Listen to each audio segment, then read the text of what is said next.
আসসালামু আলাইকুম। পলাশ ২ নং সরকারি প্রাথমিক বিদ্যালয়ে আগস্ট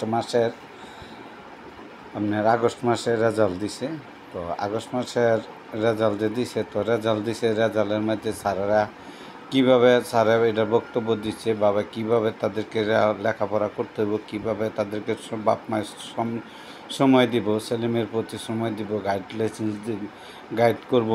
তো ছেলেমেয়ের প্রতি কীভাবে আগ্রহ হইব, লেখাপড়া করলে না হইলে লেখাপড়া করান যেত না, পোলাপান অনেক খারাপ দিন যাইতেছে, খারাপ মানুষের সাথে চলাফেরা যাতে না করতে পারে, এই ধরনের কিন্তু বন্ধুবান্ধবের সাথে অতিরিক্ত বন্ধুবান্ধবের সাথে না মিশে, এই ধরনের অনেক লেখাপড়ার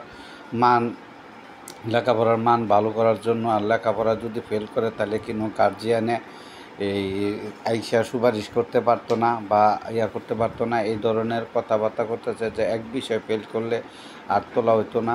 অনেক ধরনের অনেক কথাবার্তা, অনেক কিছু, অনেক গার্জিয়ানের অনেক কথাবার্তা শুনছে। আর আমি কী করতেছি, ওই যে অভিভাবক মিটিং চলতেছে, বুঝাইতেছে স্যারে, আমি সবার সই নিতেছি, মায়েদের পুরুষদের সকলের সবার সই নিতেছি, একে একে করে দেখায়। তো অনেকেই লেখাপড়া জানে না, লাইন ছেড়ে অনলাইনে চলে যায়। এই যে গীতা রানী এক লাইনেতে আরেক লাইনও গেছে পরে গীতা রানীরে বয়ে দিতেছে, এইভাবে করেন সেইভাবে করেন। আসলে মানুষের আগের দিনের মানুষ যারা, তারা এরকমই করে। আর বর্তমান যুগের মানুষে মূর্খ বলতে খুব কম। শিক্ষার হার মোটামুটি ভালো আমাদের দেশে, বাংলাদেশে শিক্ষার হার অনেকটা ভালো হয়েছে। আমাদের নরসিংদীতে অনেক ভালো রেজাল্ট করছে সব কিছুই।